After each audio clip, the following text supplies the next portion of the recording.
Today we are going to study levels of conflict. So there are four levels of conflict: intra-individual conflict, inter-individual conflict, intra-group conflict, intergroup conflict. So intra means within, intra-individual intra-individual conflict which happens within individual. Suppose some person is confused, his thoughts are sometimes positive, sometimes negative. He cannot able to make decisions. He is rather confused, so that is called intra-individual conflict. The conflict which happen within an individual is called intra individual conflict. Because of his own thoughts, he cannot able to make good decision. Second is inter-individual conflict. This is most common in the organization. The conflict which is happening between two individuals, between two employee, or between employee and his senior, or between boss and his uh, team member, like that. Intra-group conflict means all the organizations, all the conflicts which are happening within the organization. Or suppose the conflict between marketing department and production department, or manufacturing department, the conflict between production department or manufacturing department and purchase department, or conflict between market this production or manufacturing department and distribution department, like that. So we have various groups like HR, finance, supply chain, uh, then purchase, production, marketing, sales. So if they have conflict between the groups, these groups, it is called intra group is within group. Just whatever I have told you is intergroup means within an organization we have so many groups like sales department, marketing department, production department, supply chain department, purchase department, HR department, finance department. So that is intra-group conflict. Intergroup conflict, that is intergroup conflict, that is within two groups. And intra is within particular group. So conflict which is happening within family, within family, we have a lot of family members, so that is called intra group conflict. So here they have given some examples like intrapersonal conflict can be goal conflict or role conflict, or conflict because of frustration. So sometimes we don't know roles and responsibilities. Sometimes we don't have clear goals, or we don't set the goals. Sometimes there is a lot of frustration. Because of that, interpersonal conflicts may happen, that you must be knowing. Then interpersonal conflict, for this you might have studied transaction analysis, Johari windows, stroking, and light positions. Then intra-group conflict is conflicts which is happening between family members. Like we have Mukesh Ambani family, and we have Ambani family, and within that, Mukesh Ambani and Anil Ambani is fighting with each other. So that is the dispute between family members is intra-group conflict. Then inter-group conflict. So inter group conflict which is happening because of two groups within an organization. So they may be dependent on each other for particular task, or there is a ambiguity related to task, whose responsibility is to perform that particular task. Then goal incompatibility, limited resources, reward system. So because of these things also, conflict may arise. So department may some groups or departments, they may not able to achieve the goal, or some departments or groups, they want to get more resources than other group. Then there is a conflict. So then if your reward system is not perfect, then if poor performance is promoted, or he is given uh, reward, then the best performer or the better performer people will always raise questions, or there will be conflict. So we are going to discuss intra-individual conflict. This refers to the conflicts within an individual, just we said. Inter-individual conflict arises from the frustration and the roles and responsibilities which demand equal attention but is not always possible to devote. So we have various roles. We always play a lot of roles in a society. So because of that, we are going to discuss this in detail. So because of many roles we are playing, we play the role of employee, we play the role of student, we play the role of father, then son, then brother. So we have a lot of roles and responsibilities. If we cannot able to give time to one particular role, then there is intra-individual conflict. The goals having both negative and positive aspects. So goals which we set for our life. So we want to we want to become a national head, we want to become a MD, CEO. So these are the very big goals, and they also have positive and negative consequences. So if you are too much career oriented, your family, you will not have time to spend on your family members. Then there is cognitive disagreements uh, within your thinking. You may not able to make good decisions, so that is cognitive disagreements. You may not be understanding some things properly, so that's why there is a cognitive disagreements. You might have come across some people who cannot able to make good decisions. That is cognitive disagreement. Fearful tendencies. Everybody has a fear factor, what people will say, whether we should take that particular decision. So that is, we always have fear in our mind. That's why we are not making progress. That will also lead to intra-individual conflict. So we are going to discuss conflict from the frustration. Frustration occurs when a motivated drive is blocked before a person reaches a desired goal. So we have a need. So take the example that I want to um, become MD, CEO, national head of one particular organization, say HUL. Then that is my goal, and I want to uh, uh, I want to get respect. I want to get good job profile. I want to get good salary. So there is a deficiency in the uh, qualities, because HUL is not appointing me as MD and CEO, because I may not be having very good leadership skills. So there is a deficiency, good presentation skills. So there is a deficiency. So when you have a deficiency while achieving your goal, then you'll frustrate, because there are a lot of barriers in between. So some barriers are overt, some barriers are covert. So we are going to discuss this overt and covert barrier. So think your career. Uh, you want to become the MD, CEO, or national head, senior general manager of one particular organization, say Procter and Gamble, HUL, and you are lacking some skills, and these are the deficiencies, and there are some barriers in in the way you are achieving goal. So what will happen? You will get frustrated, and when you will get frustrated, your defense mechanism will activate, and defense mechanism will lead to either aggression, aggressively achieving that goal, or withdrawal of that goal, or fixing that particular problems you come across, or compromise. You will change the goal. Then conflict from the frustration. Frustration occurs when a motivated drive is blocked before a person reaches a desired goal. So when barriers will come within that particular path of achieving goal, then you can say that uh, uh, your path is blocked, or you have deficiency, or you have covert or overt barriers. An individual driven by an inner state of deficiency engages himself or herself in some action to fulfill the deficiency. So we know that we have some deficiency, we don't have that much good leadership skills. So we try to, our defense mechanism get activated in this situation. We should not go, we should not be demotivated, we should not be depressed. That's why our defense mechanism will get activated.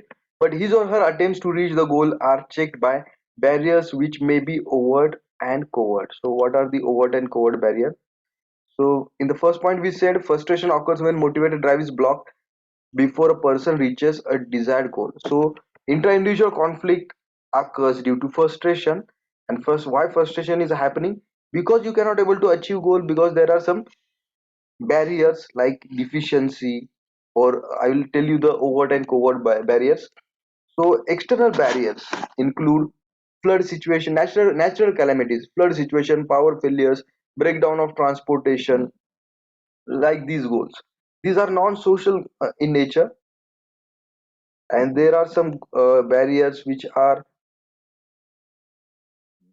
like social barriers, like parents forcing a child, making him stay in one room, and they deny to watch the TV.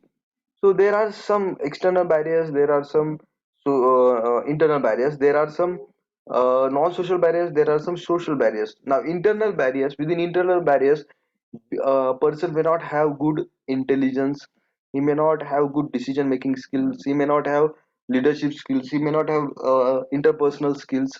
So personal limitation, sometimes people individually is physically challenged. So personal limitation and disabilities which spoil one's aspiration are internal barriers. Weakness or physical deformities.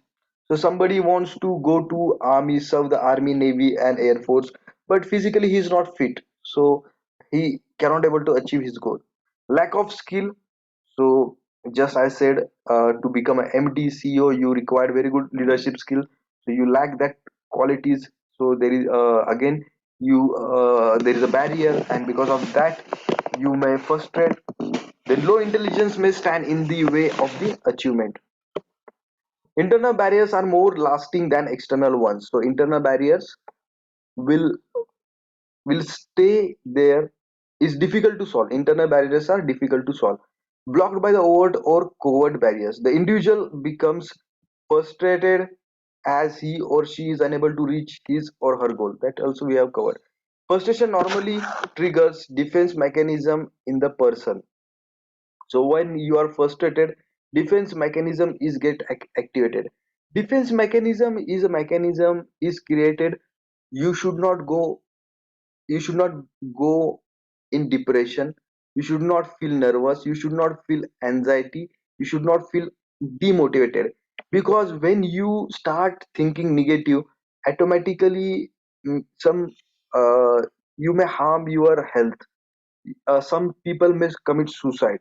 So what our body will do, our body will start dreaming, our body will start finding some excuses and try to prevent from going into depression or anxiety or nervousness.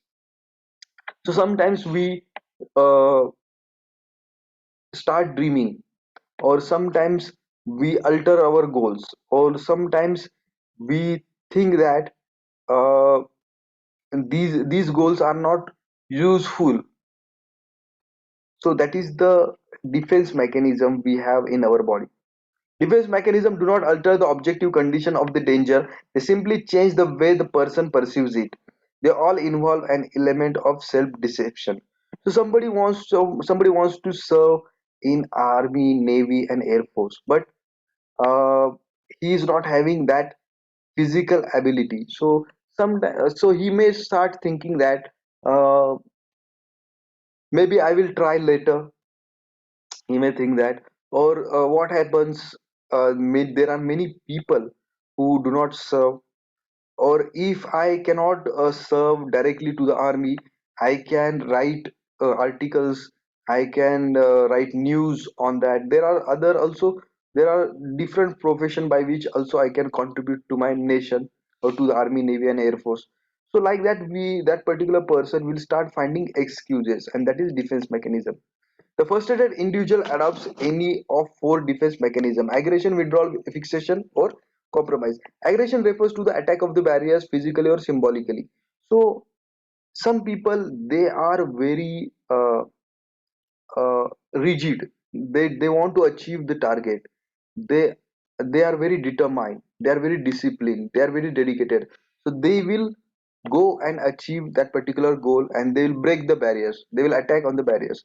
Then some people, they will withdraw, their decision because of barriers.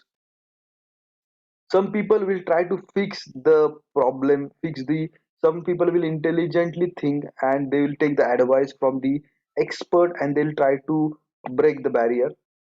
Compromise refers to search of new goals. Some people, they may think that it is difficult to achieve this goal, so we'll no problem, we'll go for some, we will create some another goal.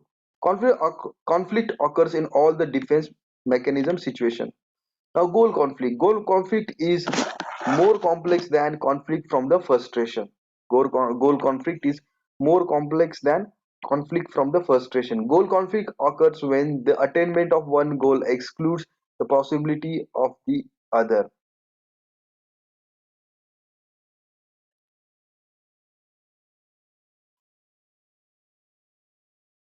So you may have many goals, and if you go to achieve goal A, your goal B may not be achieved. So you may have mutually exclusive goals. So if you try to achieve one goal, the other goal cannot be achieved. So because of that also you will get frustration. Because of that also you will get intra-individual conflict. There are four major forms of goal conflict may be distinguished: approach conflict, approach avoidance conflict, multi approach avoidance conflict. So I'll tell you, in approach conflict you have two good or positive choices to choose from. Like you can go for a movie, you can go to watch a movie in a multiplex, or you can go for a swimming. So both are good choices.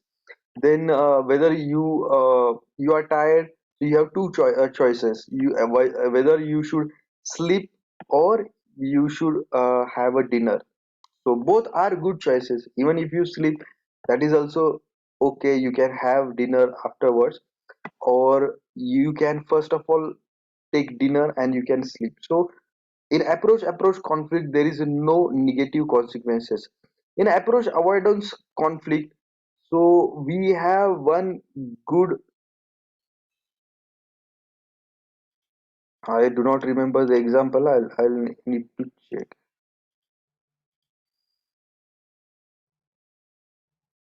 In approach avoidance conflict, what we have is we try to achieve one particular goal, but at the same time, because of fear, we try to avoid it. Suppose we want to we want to take the help from our senior, but at the same time, we may feel that he may insult us, so we immediately drop the telephone, we immediately cut the phone. So that is the approach avoidance conflict. And we have many more examples of approach avoidance conflict, and that is one example I have given. You try to call your senior or your boss for some information, for some help, but at the same time you may feel that he may insult us, or you have fear in your mind that he may shout at us, shout at me. So that's why you do not call that particular your particular senior or boss.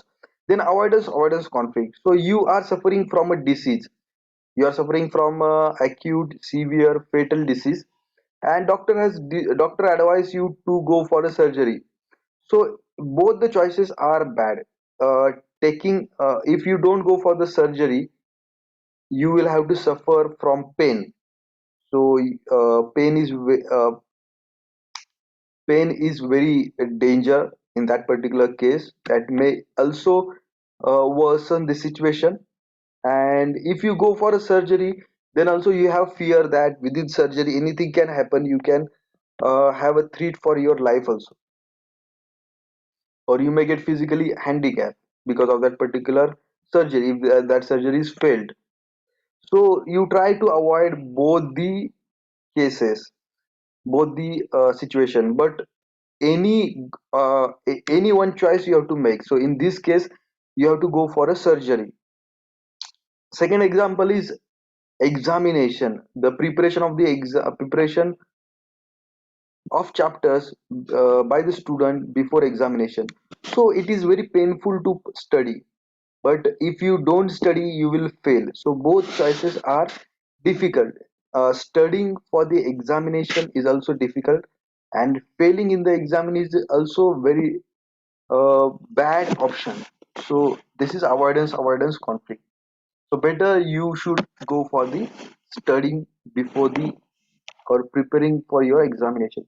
Then multiple approach avoidance conflict. So in our life, we are playing various roles, responsibilities. We have a lot of choices. So this is multiple approach avoidance conflict. In life, we have many options. We have many uh, positive, negative consequences of these options. So you have to make the choice. So when you make the choice between so many options is called multiple approach avoidance conflict. So we are going to see it one by one. Approach conflict. This conflict arises when the individual is caught between two or more positive goals.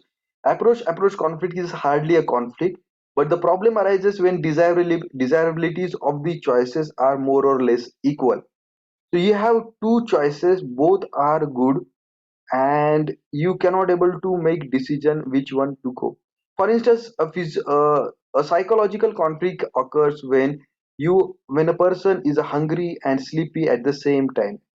So in the evening you are sleepy and you are hungry also. So both the things are good for you. There is it's not that if you don't if you take dinner first, then you'll be in a loss, or you if you sleep first, if you go for sleep without taking dinner, you'll be at a loss. There is nothing like that. In a social context, a conflict may arise when one wants to go to political rally or swimming party which are scheduled at the same time in the same night. So here there is one more example: going for the political rally or going for the swimming party. Okay, the next is actually neither people. There is one more example they have given: proverbial donkey. So there is one proverb. There is one English proverb where it is said that donkey is starved to death because he cannot able to make the decision between two piles of hay. So there are hay, there are food for donkey, and both are same, and donkey cannot able to make decision which one to eat first, and he starved to death. So here both choices are good and you can make any choice. Actually neither people nor donkey starve to death merely because they are in conflict between two positive goals. Such a conflict is easily resolved by satisfying first one goal and then going for the other. So eating first and then going for the sleeping. Alternatively, this conflict is resolved by giving up one of the goals. So even if you sacrifice one goal, then also you'll be at profit. Obviously, approach conflict does not generate much anxiety. Often when a choice is made, decision regret may occur. So when when you take one decision, there is a regret, or you may feel guilty of not taking another decision. The option not chosen now becomes more attractive simply because it was not chosen. Decision regret may lead decision makers to reconsider the positive aspects of chosen option and give them more weight to justify and validate the decisions made. So you might have observed that when you purchase a car, after purchasing a car, you may feel guilty. I should have purchased some other car. But after some time, you start justifying your decision. You start telling other people the positive points of your selection of that particular car. Next is approach avoidance conflict. When an individual is simultaneously attracted to and repelled by a single goal object. So, just I said, you want to call your boss for help, but simultaneously you may feel that he is going to scold you, so you cut the phone. For example, person picks up the telephone receiver and begins to dial a number of someone from whom he or she wants to ask a favor, but fearing he or she may insult the other person or be turned down, he or she quickly puts the receiver back on the hook. Generally, the approach avoidance conflict that are most pervasive and difficult to resolve takes place in the following. So, under the approach avoidance conflict, we have a lot of examples: independence versus dependence. So, in times of stress, one feels like resorting to dependency characteristics of child. In times of stress, one feels like resorting to the dependency characteristic of childhood, to have someone to take care of a person and solve his or her problems. But he or she is taught to stand on his on or her own feet, which is mark of maturity. So you have a stress, you have a lot of workload, and you may feel that childhood days are good. I Parents used to help me, my elder brother, elder sister used to help me, everybody used to help me. So I want to those days are very good. I want to uh, enjoy that that benefit. But at the same time, it is also taught you that you have to be independent, you have to stand on your own feet. Next is cooperation versus competition. So within your friends, you have a cooperation, you have competition, and also you are trained, our culture is to cooperate. So you are confused whether to make competition with your friends, among the friends, or cooperate. Next is impulsive expression versus moral standards. So sometimes some people, they are short tempered, they show aggressive behavior, but later on they may feel guilty because they thought that it was very wrong behavior, or it was very wrong decision to show aggression to someone. The approach avoidance conflict is most relevant to the study of OB. So most of the conflict you will see approach avoidance conflict. Generally, organizational goals have both positive and negative aspects for the organizational participant. So you take any decision, you go anywhere, every decision has his positive and negative aspect. Every decision has, every choice has some advantage and some disadvantage.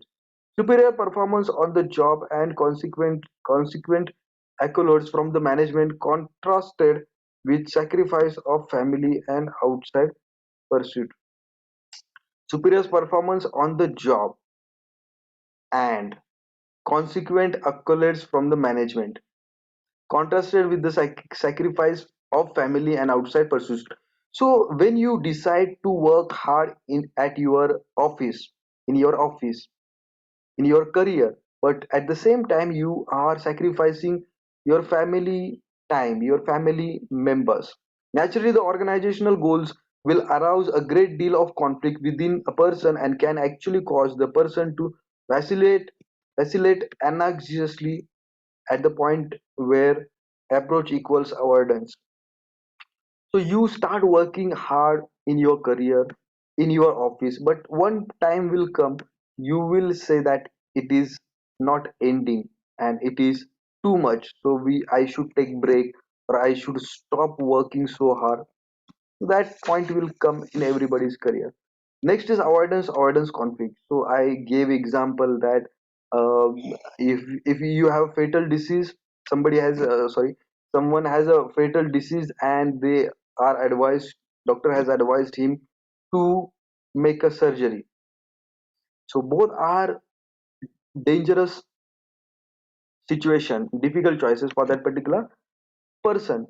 This occurs when an individual is forced to choose between two mutually exclusive goals, each of which positively unattractive qualities. One common instance of avoidance conflict involves a choice between bearing the pain from the chronic disease such as ulcer and the fear of going to the hospital for surgery. So you have a maybe stomach ulcers or gastric ulcers, and doctor has advised you to go for a surgery. Both are difficult choice. Going for surgery, you have fear for the surgery, that anything may go wrong, and if you don't go for the surgery, then you have to bear lot of pain. So net result is that person is caught between two options. Faced with the avoidance conflict, most people will vacillate between two options without resolving the conflict. So in this situation, avoidance conflict, people keep postponing that particular decision. In the context of an organization, avoidance conflict may be exemplified by a worker who is caught in dilemma of bearing with the supervisor whom he hate the most, quitting the organization and remaining jobless. So suppose there is a person who hate his boss the most, But if he quit the job, then he will remain jobless. He will not get money to run his family.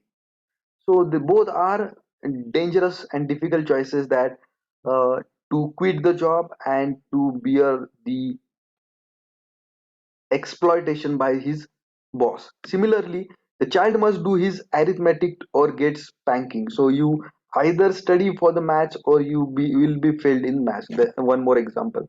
Student must spend next couple of days studying for the examination or face the failure. A man must work at a job he dislikes the most or be prepared to lose his income. So one more example. Such a conflict typing typify the saying between devil and deep sea. So many a times we have both uh, difficult choices, both choices like devil or a deep sea. So in front of you there is a devil, and if you go back there is a deep sea. Student may at a time daydream instead of studying for the examination. So I just mentioned that your defense mechanism get activated and you start daydreaming. You start dreaming, and you refrain from demotivating and depressing. A person may even think an imaginary world. So you may start daydreaming, you may go in imaginary world or recreate in his or her mind that carefree world of childhood in which no unpleasant tasks have to be performed. So whenever you are working in a organization, you always think that my childhood was good. That time I was not having such a pressure. Next is multiple approach avoidance conflict. In this case, you have a lot of choices in your life. You have a lot of good choices, lot of difficult choices, and they are simultaneously you have to take a lot of decisions. Often we are confronted with the several possibilities for action, each having several desirable and undesirable features. So that is multiple approach avoidance conflict. There is one story you can read that story. Role conflict. So role conflict is you are not aware or clear about your roles and responsibility. The final reason for the final reason for intrapersonal conflict is need of an individual to play several roles simultaneously, but finding time and resources inadequate to do so. So we are playing the role of husband, we are playing the role of father, we are playing the role of son simultaneously to in our family. So person working for Infosys, he may be father for his children, he may be husband for his wife, he may be son to his elderly parents, he may be simultaneously an employee or a manager, he may be doing some MBA course, distance learning MBA course by Open University. So he is student simultaneously, and he is also member of some social club or society. So many roles we are playing, although all the roles which individuals bring into the organization are relevant to their behavior. In the study of the OB, the organizational role is the most important. So we have many different types of roles, but role in the organization as an employee or as a manager is more important. So in a organization, what all roles we have: assembly line worker, clerk or the supervisor, salesperson, engineer, system analyst, department head, chairman of the board, often carry conflicting demands and expectations. So we have a lot of roles in our organization, and these roles are more important than other roles.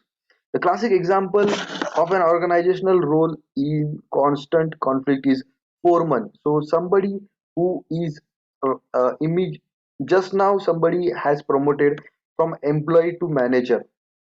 Somebody is performing good, so organization has promoted one particular employee to as a manager. So till yesterday he was speaking against the management, and now he has to speak in favor of management. So that is very big dilemma, very big conflict for him, whether to support employee or to support management, because employees are their friend and management will get angry if he cannot able to justify or work as a manager. The foreman is generally a promotee from among the workers. Till yesterday, the foreman was a part of the workers. Today, he finds himself in a management cadre. The dilemma of the foreman becomes acute when there is a dispute between labor and management. Now, next is cognitive dissonance. So, in your mind, you cannot able to take the decisions. That is cognizance. Cognizance is understanding. Dissonance is disagreement. You are failing to understand. So cognitive dissonance can lead intrapersonal conflict. Cognitive dissonance occurs when individuals recognize inconsistency in their own thoughts and or behavior. So you might have seen some people in your organization whose thinking and behaviors you do not agree, or you think that it is not good or it is not correct. Such inconsistencies are stressful, uncomfortable, and leading to intrapersonal conflict. So some always many you have seen many people, many employees. They are always stressful. They are always uncomfortable. They are having a lot of conflicts in their mind. They cannot able to make decision. Their behavior is not good. Their thoughts are not good. Employees seek to remove inconsistencies by changing thoughts or behaviors or obtaining more information about the issue that is causing the dissonance. So if you have a problem in your thinking to take the right decision, if you have problem in your behavior, you can try collecting information. You try asking your friends, your colleagues, your well-wishers, and you can take the decision on, you can become wise on that particular information. But cognitive dissonance still it is removed remains source of conflict. But if you don't remove, it will become a source of conflict. Now next is neurotic tendencies. Neurotic tendencies. So there are some leaders, there are some boss, there are some superiors who are lunatic, or who are very angry, who cannot able to uh, control their anger, who are short tempered, who unnecessarily always shout on the employee, who are autocratic, who they are hostile to their employee, they are aggressive to their employees. So these are neurotic tendencies. A common reaction to leaders with neurotic tendencies either overt, that is open, or covert hidden aggression and hostility. So some leaders, they always try to abuse or criticize the employees, and these managers or employees are neurotic. They are having neurotic tendencies. Subordinate often try to settle the score and protect themselves from further abuse. So employee, they are getting exploited due to these boss, these kind of people. These actions give the manager an even stronger sense of employee worthlessness. So when employee is not uh, saying something, he's not asking for his benefits, his welfare, then after that, even after that, manager thinks that employees are worthless. Managers' hostility and attempts to control and punish become even more vigorous. So this happens. Neurotic tendencies might happen because of ego, attitude, or something is wrong with that particular person uh, in his thinking, in his decision making.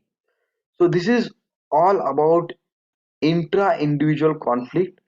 So we are going to study other conflicts like inter-individual conflict, then intra-group conflict, intergroup conflict in next lecture or next session. Thank you so much for watching this video.